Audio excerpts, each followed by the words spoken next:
أعوذ بالله من الشيطان الرجيم بسم الله الرحمن الرحيم وإذ قال موسى لفتاه لا أبرح حتى أبلغ مجمع البحرين أو أمضي حقبا رب اشرح لي صدري ويسر لي أمري واحلل عقدة من لساني يفقهوا قولي الحمد لله الصلاة والسلام على رسول الله وعلى آله وصحبه أجمعين أما بعد السلام علیکم ورحمۃ اللہ وبرکاتہ۔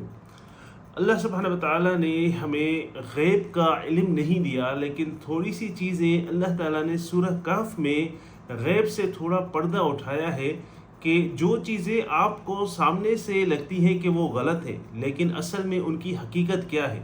تو یہ چیزیں اللہ عز و جل نے ہمیں سورہ کہف میں موسیٰ علیہ السلام کی جو اسٹوری ہے اس میں بتایا۔ سورہ کہف کے لیے رسول صلی اللہ علیہ وآلہ وسلم نے ہمیں ایڈوائز دی، انسٹرکشن دی ہے کہ ہر جمعے کو ہم اس کو پڑھیں، کیونکہ ایک جمعے سے دوسرے جمعے تک، one Friday to another Friday, یہ جو سورہ کہف ہے یہ ہماری زندگی میں نور لاتی ہے، یہ ہماری زندگی میں جو ہے وہ نور لاتی ہے۔ اب سورہ کہف کو پڑھنے کا مطلب یہ نہیں ہے کہ آپ نے عربک میں پڑھ لیا تو آپ کی زندگی میں کوئی چینج آئے گی یا آپ کو کچھ آئے گا، لیکن اس کو سمجھنا چاہیے کہ اس میں اللہ سبحانہ وتعالیٰ ہمیں کیا بتا رہے ہیں اور اس کا مقصد کیا ہے۔ تو 4 اسٹوریز ہیں سورہ کہف میں۔ پہلے سب سے اصحاب الکہف جو کیو والے ہیں، غار والے، اس کے بعد جو ہے وہ اسٹوری ہے دو دوستوں کی، ایک کو اللہ سبحانہ تعالیٰ نے باغ دیا، اور اس کے بعد موسیٰ علیہ السلام اور پھر ذوالقرنین علیہ السلام۔ تو موسیٰ علیہ السلام جب نالج لینے کے لیے، علم لینے کے لیے جا رہے تھے تو اللہ سبحانہ تعالیٰ نے کہا کہ میرا ایک بندہ ہے اور اس کے پاس جاؤ، اس کو آپ سے زیادہ نالج ہے، اس کے پاس جائے۔ تو وہ جب جا رہے تھے تو اس بندے، وہ خضر علیہ السلام تھے، خضر علیہ السلام جو ہے ان کے ساتھ جب وہ ملے تو خضر علیہ السلام نے سب سے پہلے ان کو کہا کہ آپ میرے ساتھ رہ کر آپ صبر نہیں کر سکیں گے۔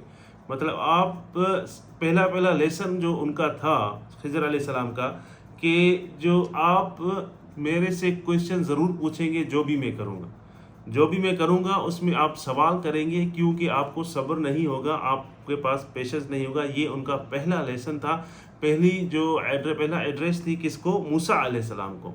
اب موسیٰ علیہ السلام اس وقت پرافٹ تھے، اللہ سبحانہ وتعالیٰ کے نبی رسول تھے۔ تو موسیٰ علیہ السلام جو ہے ان کو خضر علیہ السلام کہہ رہے ہیں کہ آپ میرے ساتھ رہ کر صبر نہیں کر سکیں گے۔ خضر علیہ السلام موسیٰ علیہ السلام کہہ رہے ہیں کہ نہیں، میں صبر کروں گا۔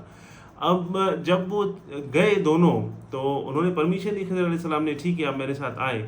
تو جب وہ کشتی میں گئے، کشتی ایک کنارے سے دوسرے کنارے تک لے کے جاتی تھی، اور وہ چند مسکین لوگ تھے، مسکین بھائی تھے، ان کی کشتی تھی، وہ اپنا روزگار کرتے تھے، اور جو ہے وہ ان کی روزگاری کا وہ سبب تھی۔ تو جب وہ کشتی میں بیٹھے تو کشتی جب بیچ دریا میں پہنچی، بیچ جگہ میں پہنچی، تو خضر علیہ السلام نے کشتی میں سوراخ کر دیا۔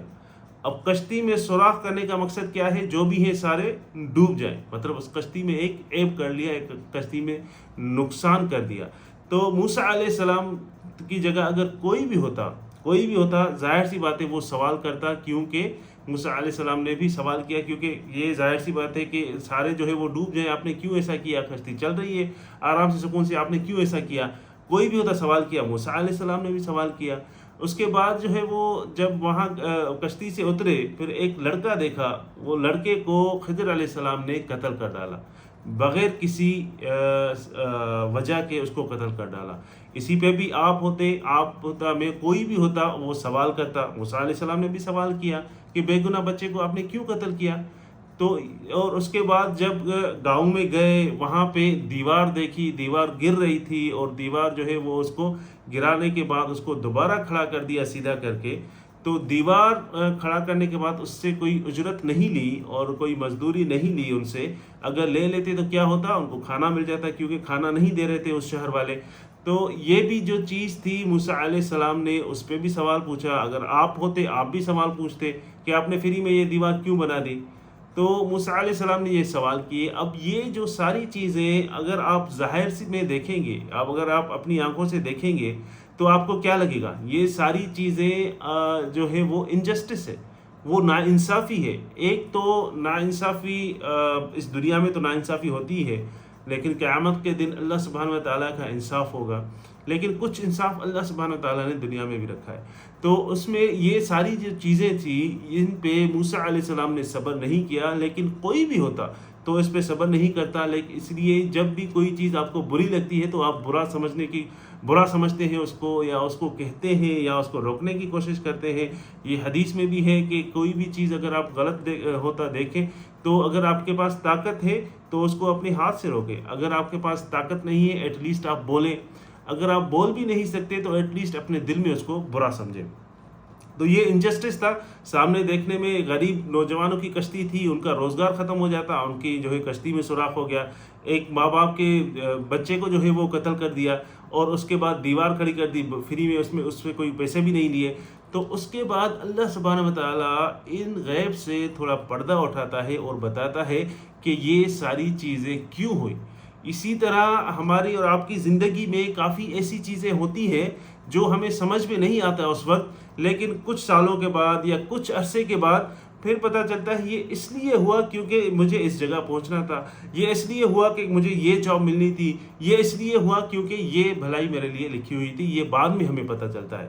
تو اللہ سبحانہ تعالیٰ نے بتایا کہ وہ جو دو کشتی تھی وہ دو غریب بھائی تھے ان کی تھی. اس کے آگے ایک کنگ تھا، وہ بہت ظالم کنگ تھا، ظالم ایریا کا کنگ تھا. اس کا ایریا تھا، وہ جو بھی اچھی چیز دیکھتا تھا وہ اس کو چھین لیتا تھا. تو اللہ سبحانہ و تعالیٰ نے چاہا کہ ان کا روزگار جو ہے وہ برقرار رہے، اور اس لیے اس کشتی میں عیب ہو گیا. تو دوسری جگہ جو لڑکا تھا، اس لڑکے کو اس لیے کہتے ہیں اس کے ماں باپ نیک تھے، اس کے پیرنٹ، اس کے والدین کیا تھے؟ نیک تھے. اور یہ لڑکا بڑا ہو کر ان کو شرک میں ڈالتا، تو اس کی وجہ سے وہ ماں باپ شرک میں جاتے. اللہ سبحانہ و تعالیٰ نے چاہا کہ ان کو اس سے بہتر اولاد ملے، اس کو بہتر اولاد ملے جو ان کی دنیا اور آخرت میں دونوں میں ان کی جو ہے وہ رہنمائی کرے. اور اس کے بعد جو دیوار تھی وہ دو یتیم لڑکوں کی تھی. تو ان کے نیچے اللہ سبحانہ و تعالیٰ نے ان کے نیچے ان کے والد نے وہ خزانہ چھپایا ہوا تھا. اب جس شہر کے لوگ کھانا نہیں دے رہے تھے کسی اجنبی کو، کسی مسافروں کو، اگر وہ دو یتیم لڑکوں کا مال دیکھ لیتے، خزانہ دیکھ لیتے، تو وہ نہیں چھوڑتے. حالانکہ وہ یہاں تک کہ یتیم لڑکوں کو بھی مار دیتے کہ بڑے ہو کے ہمارے اوپر کیس نہ کریں. تو اللہ نے چاہا کہ وہ جب تک بڑے ہوں تو وہ خزانہ سیف رہے، اس لیے خضر علیہ السلام نے یہ چیزیں بنائی. تو اللہ تعالیٰ نے یہ چیزیں ہمیں بتائی ہیں قرآن میں کہ ہو سکتا ہے آپ کو ظاہری چیزیں خراب لگتی ہوں، لیکن اس میں کوئی نہ کوئی مصلحت ہوتی ہے، اس میں کوئی نہ کوئی بات ہوتی ہے. یہ چیزیں ہمیں سمجھنی چاہیے، اور ہمیں یہ چیز سمجھنی کہ جو بھی چیز ہو رہی ہے دنیا میں، جو بھی چیز آپ کی زندگی میں ہو رہی ہے، اس میں کوئی نہ کوئی مصلحت ہے، اور ہمیں ان چیزوں پہ جو ہے وہ فوکس کرنا چاہیے. اللہ سبحانہ و تعالی ہمیں سمجھنے کی توفیق عطا فرمائے. بارک اللہ لی ولکم فی القرآن الحکیم ونفعنی و ایاکم بالآیات و ذکر الحکیم.